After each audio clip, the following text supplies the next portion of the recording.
Hi, welcome back to our channel. I'm Dwayne. One of our other video segments, we talked about hip impingement, but we talked about it from a functional standpoint. Today, I just wanted to educate and talk to you a little about the bony changes, or FAI as we call it. And we'll go a little bit more into depth about the actual bony changes that happen.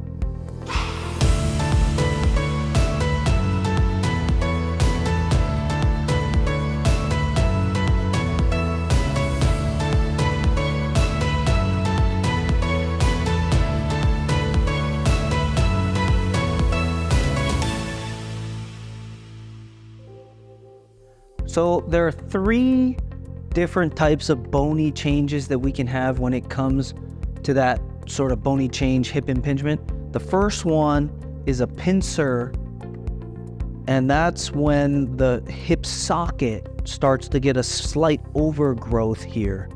So as the bone sits in there, the ball sits in there, and we roll up, the socket overhangs a little bit and will actually pinch the structures of the femur. The second one is called a cam change, and that's when the ball is abnormal shaped and it's not completely round, and there will be a slightly oblique shape, if you want to call it that, where there's a little bit of an edge on the ball. So instead of the ball being round, you can think of it as a little bit more nubby. So as it shifts and we're trying to bend that knee up toward our chest, it'll pinch a little bit sooner. The third is called a combo, and that's when you have a little bit of both going on. So you can see how the combo can be slightly worse than either, but again, it's going to depend on how much of the growth you have on either side that can dictate your symptoms. If it is really bad, it doesn't really matter some of the exercises you're going to do, you're always going to have that pinching. And that's when you need to consult with your physician or your doctor or an orthopedic surgeon, and they can talk about your options there. So we're gonna go over some exercises that you can do, and if these exercises don't help at all, definitely go and see your physician, and they can point you in the right direction of what the next steps are gonna be. One of the major things that we need to be able to control when it comes to hip impingement is our pelvis. So this exercise is learning how to posterior pelvic tilt or rotate your pelvis backwards. That also does help neutralize the spine a little bit, but for hip impingement, it's very important to get the pelvis in a more neutral position. So this exercise, we're gonna start very basic, and we're gonna bend the knees here, get into the hook lying position, and he is going to rotate the pelvis and try to flatten his lower back onto the table.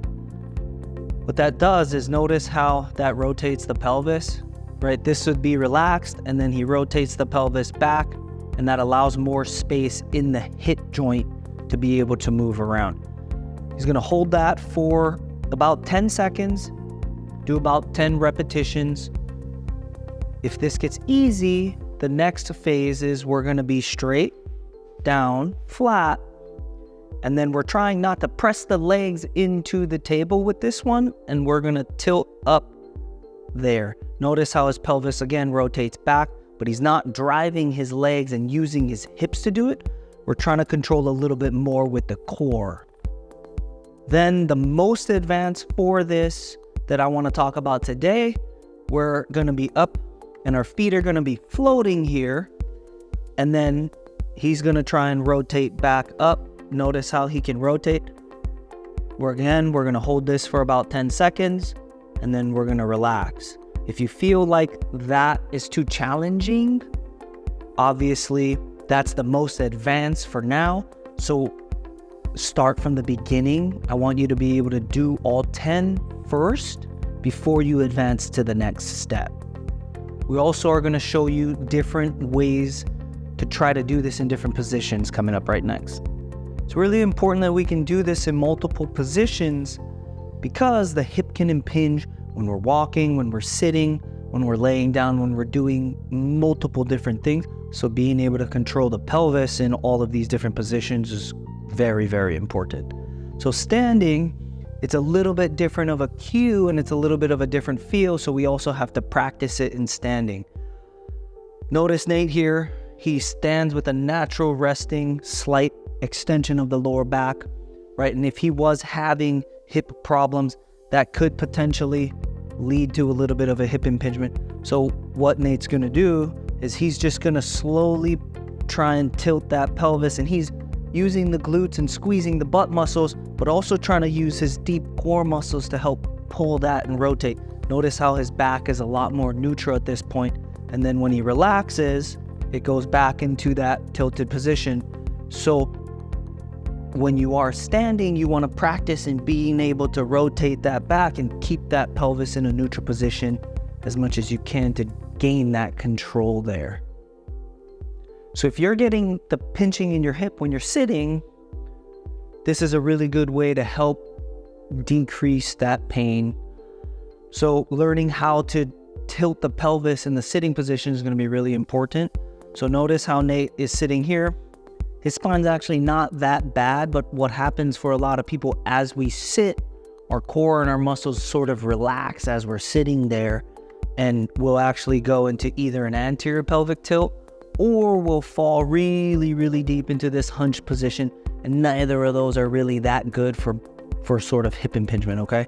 So all you're gonna do is you're gonna practice in sitting, you're gonna practice tilting back with a neutral spine position, so staying upright and not allowing our back to sort of slump. And then we're also gonna come out of it and go into a slightly more neutral position, right? So we're gonna relax, if you wanna call it that, but staying upright. So we're gonna rotate back, and being able to practice in this position is very important. It's really important that we have flexible hips on the front side of our hips to allow our pelvis to get into that neutral position. So the hip flexor stretch is a really good way, and there's multiple different ways, but this is pretty easy setup to do. So you can do this, pretty much almost anywhere. So you're gonna get in a slight lunge position. You're gonna drop a foot back here. Then what we're gonna do is we're gonna tilt that pelvis backwards, see how the hips engage and the pelvis becomes neutral. Then we're gonna shift the weight forward like that, and then you'll get a little bit more of a stretch there. When we do this, we wanna make sure that we are getting that pelvic rotation rather than staying anterior like this, because then we won't get as much of a stretch there. We want to hold this for about 30 seconds on each side. This exercise is a hip hinge or RDL with a band to help focus a little bit more on using the glutes and learning how to hip hinge versus allowing your back to move around. That's really important to learn how to open and close the hip when we're dealing with a hip impingement. So first thing, we need a little band. I use a long loop. It doesn't have to be really heavy because you need to be able to stretch it. So we're gonna set it up and anchor it about hip crease height. And then he's gonna step through here and we're gonna line that up about hip crease. Then we're gonna walk that out so there's some tension on the band, right? And if you watch his hips, he's in that natural resting anterior pelvic tilt. What we're gonna do is we're gonna tilt that and neutralize the spine, perfect, so the glutes engage. And then we're gonna hip hinge and slightly bend forward. And then when we feel tension in the hamstrings, then we're gonna squeeze our glutes and stand back up. Notice how he doesn't arch back into overextension, and he can stay in that neutral position. We're gonna bend forward. We're gonna feel the stretch in the hamstrings, really controlling the lower back so that doesn't round, and then engaging the glutes to come back up. Notice how he's keeping the pelvis in a neutral position. We're gonna do this for about 10 to 15 repetitions. Those are some exercises that you can do to help alleviate the hip pinching. I recommend to do them 2 to 3 times a day. If you try them for 3 or 4 weeks and they don't really help, I recommend that you go and consult your doctor so we can get a little bit more diagnostics done to hopefully show that you don't have one of those bony changes, or maybe you do have one of those bony changes and they can direct you to get help. Thanks for watching the Valley Rehab YouTube channel. Please like, subscribe, and drop a comment. We'd love to hear from you.